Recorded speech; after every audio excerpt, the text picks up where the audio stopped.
Assalamu alaikum everybody, this is your brother Sam and welcome to the Q&A video after reaching 10,000 subscribers. Huge thank you to all of you guys for supporting me and all of you who shared my work and liked my videos and stuff. So recently I put on my Instagram a little picture just asking you guys to send in your questions, and loads of you did, which is cool, which is really cool. So I've got about 10. It's going to be quite a big one, inshallah. I'll try to keep it under 15 minutes and we'll get straight into it. So first question, let's have it up. So there's someone who is fond of learning new languages and wants to know if there are any Somali language programs that can help them.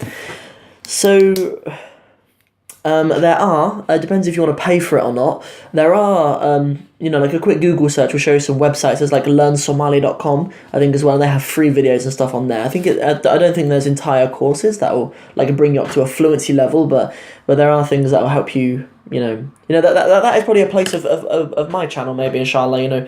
I think something that my channel, I think we should consider is us putting together like a really good quality Somali language program, and not written by myself alone. Obviously, I'd have native speakers and stuff as well, and I'd probably have a Somali, native Somali language speaker and obviously a native Somali, and like him and I would kind of pair up in it, and I would come at it from the approach of someone who's learnt Somali as a second language, and they'd be teaching it as a professional. But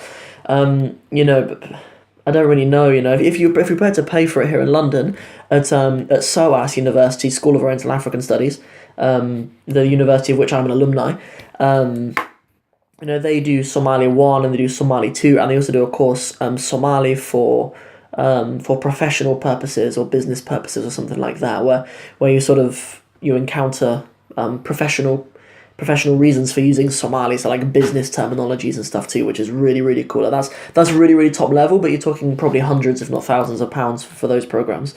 So those are options for you though. Anyways, next question. What is the most beautiful thing that you have seen in the Somali community, or rather attracted you to know more about the country, language and its people? So the first thing I think is, I didn't meet like loads of Somalis at university, but I think the first thing was something that I noticed, generally speaking, about the Somali people, and you are treading on eggshells when you generalize an entire people like that, but I noticed that Islam has a real belonging among its people and among its culture. Like, there's already a framework in the culture to have things like segregated weddings, and the people themselves are seem to even before Islam seem to be just innately inclined to uphold Islamic values, I think, really. And like Allah Azza wa Jal has blessed the Somali people in many ways. You have pretty much an entire country of people who are upon the Sunnah, pretty much an entire country of people who are even in the same madhab. Yeah, like the majority of Somali people in Somalia are upon the Shafi'i madhab, and share the same ethnicity and the same language, and that's a real ni'mah. That's a real ni'mah about the Somali people. And so that was sort of, I suppose, one of the first things. Is entirely from an Islamic perspective. Like, if I didn't value the Sunnah and didn't value Islam, like, I don't know if I'd have been as interested in learning about the Somali language and the Somali people. The next question is, what inspires you to do such hard work like this, serving the Somali people? So I think it's more just that through marriage and through study I have an affinity with the Somali people. Rather than that, I looked at the Somali people and thought they needed help. Like, I don't really think that. Like, there's people way better than me inside the Somali community or serving the Somali community. I don't think the Somali community has any need for me. I don't think it's that way around. Like, there's, like, since I've been doing this, I've met some phenomenal entrepreneurs, phenomenal thinkers and stuff from the Somali community who will carry the community, inshallah, and rebuild your beautiful country. Without any need for white people like me, inshallah. So really, for me, it's more just me offering a non-Somali's perspective on learning the Somali language, because like for a language and a culture to flourish, I think it does benefit it to have people who can share that experience from coming from the outside and learning about it. We never have discussions about, when we learn GCSE Spanish or French at school, we never say like, oh, you're not French, so you can't speak about Frenchness, or you're not Spanish, so you can't teach Spanish. But we do for some reason when we talk about Somali, and I think that's a problem. I think that's a problem. But but I hope that answers your question anyway. Next question. Assalamu alaikum, brother Sam. Wa alaikum salam wa rahmatullah. What is your favourite poem artist? So I don't know if the question is about Somali poetry, because it's a little bit beyond my reach, really, unfortunately. And even like a lot of Somalis who live outside of Somalia, like maybe the language of poetry in Somalia, like I've read some Somali poetry before, and I've tried to kind of engage with it, and I wanted to make some videos for you guys about it as well, but I didn't really feel qualified to speak on it yet, as my Somali isn't really up to that level. And I don't really read English poetry. I don't really read English, to be honest with you. Like, I only really read novels and stuff in Arabic. But I can answer it in Arabic. You know, probably my favourite poet from back in the day, like ancient poet, like, you know, poet from like before the modern period, would probably be Imam al-Shafi'i. Yeah, probably Imam al-Shafi'i has some beautiful stuff. There's إذا ما كنت ذا قلب قنوع فأنت ومالك الدنيا سواء. Yeah, some beautiful bars from his poetry, mashallah. And then a little bit sort of Middle Ages. There's a poet called Ibn Jubayr. He's not primarily known as a poet. He's a rihla writer. He's a travel writer. He has a beautiful rihla Ibn Jubayr. More famous is Ibn Battuta. You've probably heard of the rihla of Ibn Battuta. But Ibn Jubayr is he's actually a poet. Like, he's actually a phenomenally beautiful and eloquent writer. Yeah, so that's sort of Middle Ages. Like, he's sort of, so he shares the same period as Salahuddin al-Ayyubi. So he's what, like 13th century, 1200s, 1100s, something like that. And then my favorite, like from the modern-ish period, would have to be Hafiz Ibrahim. He's the writer of a qasida, a poem called Al-Lughat al-Arabiyya. It's just a poem about the Arabic language. It begins. رجعت لنفسي فاتهمت حصاتي وناديت قومي فاحتسبت حياتي. It's a very, very beautiful poem, mashallah. And so yeah, those would be my three favorite poets. But they're all Arabic language poets. Some of their work has been translated, but but they're Arabic language poets. Next we have, can you give tips on learning a new language more easily? So number one, and I can't stress this enough, is that be ready that language learning is hard. Like, so often when people are self-educated and they're self-studying, they approach learning a language and they think, oh, I'm not learning this language very easily, so there must be a problem with the program. But that's the wrong attitude. Like, you should at least commit to a program or a teacher or a curriculum for months. It should be months that you're committing to this and investing in it regularly, like, a few minutes every day if you can, even if it's like 10, 15 minutes a day. Because I'm primarily an Arabic language teacher. That's what I've been doing for years, and I've done thousands of hours of it. And like, I have parents approach me, and they say, like, my kids have tried to do the Medina books, and like the Medina books are a bit dry, or the Gateway books are a bit dry.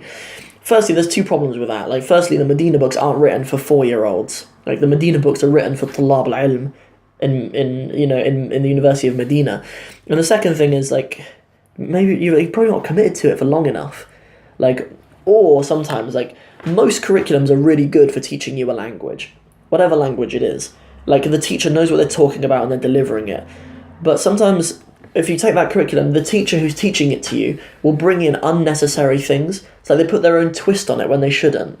So that's something that I'd say. The teachers of the Arabic language often have a curriculum and they try to bring their own stuff into it. Like, and disrespect the fact that the person who wrote that curriculum knows what they're talking about. And, so that's what I'd say. Like, have one curriculum or one teacher, commit to them and focus with them for a sustained amount of time, and then make up your mind whether it is right for you after a number of months rather than weeks. It should, like,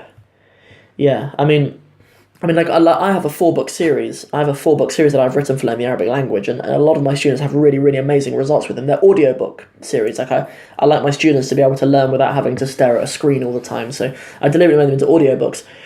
And, I would want my students to sort of be with me, and that's really difficult for language learners because, like, I'm sure most of you, on your Facebook feed, you have Arabic teachers trying to sell you their programs. You won't see me doing that, but, like, you have Arabic teachers trying to sell you their programs and stuff. Well, you won't see me yet. I mean, I don't know, I consider doing Facebook ads, but, like, and there's so much out there.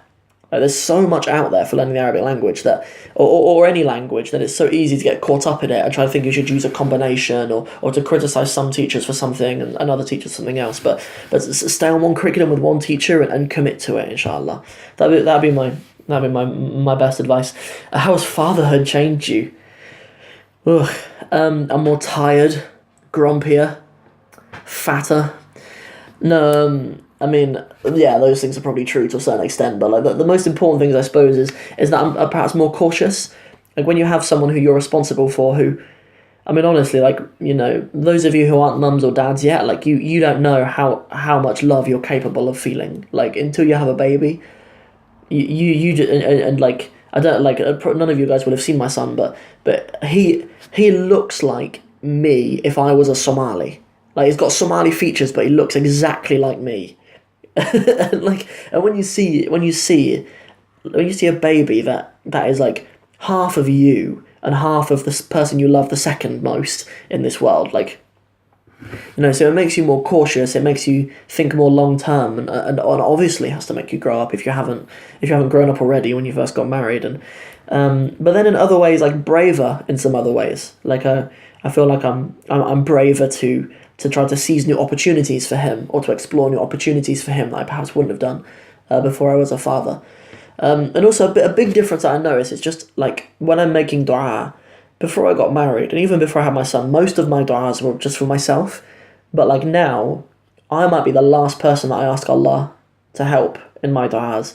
Like, so you'll notice that, and that's why it's so good for you. That's why like Islam should be our guide rather than, rather than anything else. Because in this world now, like anyone else, like even our parents sometimes, and even, our teachers at school will always advise you to get financially stable, to get certain other things in place when really like the best way to make yourself the strongest version of you that you can be is to follow the sunnah and follow the advice that Allah Azza wa Jalla has given you, because he knows how to make us into the best of people. Cool.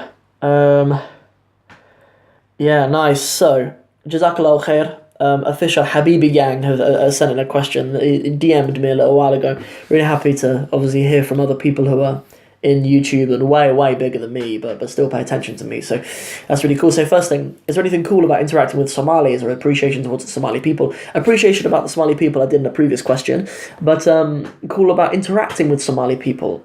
I think like the Somali people I find to be, generally speaking, obviously, like just quite abrupt and straight speaking.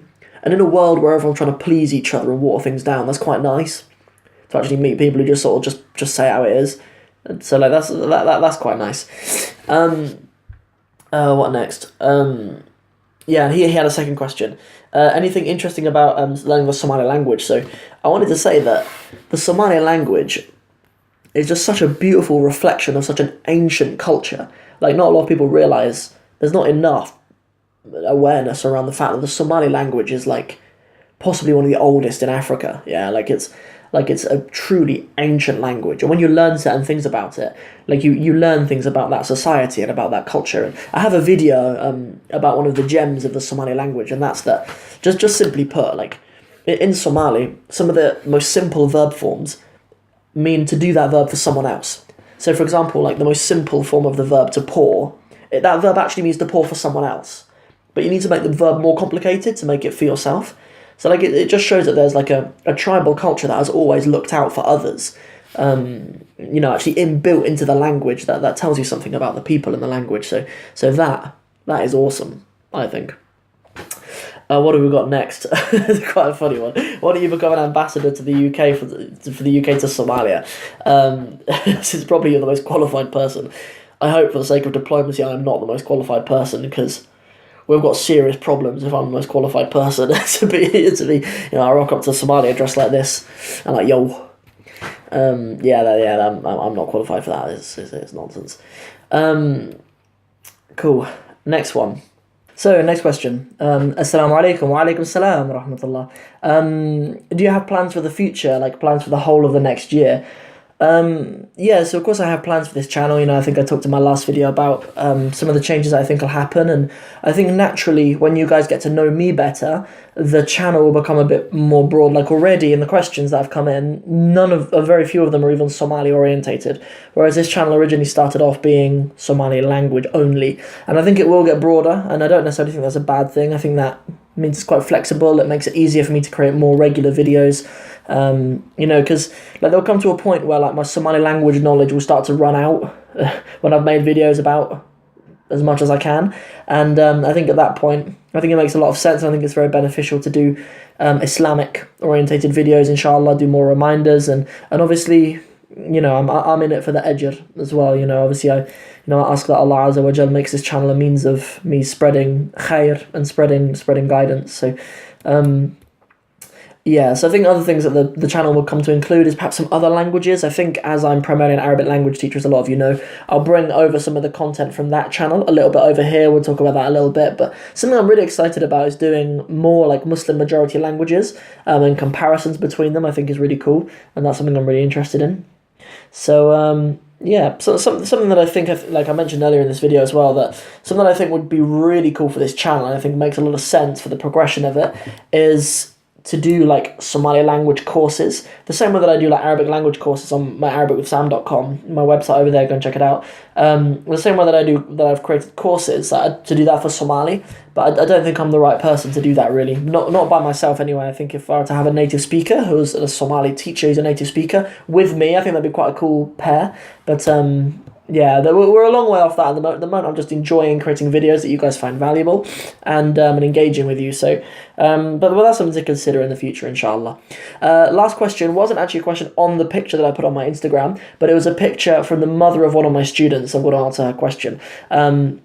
Yeah, Sister Ifat, she's Pakistani lady. She's I teach her daughter Iram. Iram's had so many shout outs on my YouTube channels because she's awesome. Really disciplined, mashallah. She's only 9, I think, mashallah. She's very disciplined, home educated girl. Yeah, she's doing so well, mashallah. And yeah, but so basically her mum asks the question. I think this is an awesome question. Advice for trying Somali food for the first time. So yeah, I got some advice for this. Big time. So remember that when you approach Somali food, having never tried it before, you've got to know that the magic is in the mixing. The magic is in the mixing of different ingredients. So whereas some cuisines you might have a bowl of something, and that would be like the meal, the magic in the Somali food is combining a number of different things. So if you go to the restaurant and you ask for, you know, you get your rice, you get your banana, you get your salad, you get your what you call bisbas, like green or red, you know, spicy kind of sauce. Mix them all together. I'm talking banana and salad and rice and meat all in one handful, and then eat it, because that's what the magic is. You get the different textures. It's a really beautiful thing, actually. It's quite easily compared to food from my culture, from like white British culture. When we have like our Sunday roasts, all the ingredients on their own are quite bland, really. Like in Somalia, that's not the case. Somali food, that's not the case, but in English it is. In English foods, it is the case. But the magic is in the combinations of it. So when you're going through the meal, you might end up just surprising yourself with like just a really beautiful balance between the lamb and the carrot or something, or like the broccoli and the Yorkshire pudding and the gravy might all just come together in a way that, you know, so you come across with different balances and stuff, and that's a little similarity, I think, between, you know, eating Somali food and you know. Second one, so the first one is to remember to mix. Yeah, remember the mixing. Don't just consume them one at a time. Don't just have your spoonful of rice, spoonful of meat, spoonful of salad. Don't do that. Get it all in there. Yeah, even bind it together with a banana. That's a good use of the banana, is to bind it together. Some people who aren't strong with using their hands to eat, bind it with the banana and then munch. That's tip number 1. Tip number 2 would be, don't shy away from adding a banana to anything. You know, I remember a little while ago, I've obviously often had banana in rice and banana in pasta and banana in spaghetti, but there was a little while ago when I was at my in-laws' house and we were having fool. Like, it's not well known to be a Somali food. It's very very famous in Egypt that people eat fool. It's just like beans with a sauce type thing, and I had my plate of it and I had my bread and I reached for a banana. I started to open the banana and I could tell the approval from everyone else. They thought, well done, my son. Well done. You know, just add a banana to it. It might not work, but it probably will, because the banana is just an amazing thing. So my advice would be, regardless of whether you've tried it before, if it's hot and savoury, then add a banana. I'd say that's pretty good advice a lot of the time, and I think you'll earn the respect of Somali people as well by doing it. That's not like that's for most of the Somalis like here in London. Obviously, my experience of being with Somalis in London, I know that like having banana in rice isn't something that all Somalis do, but the Somalis in the diaspora generally, it's more common among them. The last thing as well was that if it's bright in colour, if it's red or green, then that's what's spicy. Like something that's very considerate in Somali food is that they let you know if it's spicy. Now they'll give it a bright green or a bright red colour, a bit like poisonous frogs in the wild. They're always bright colours to let you know they're poisonous.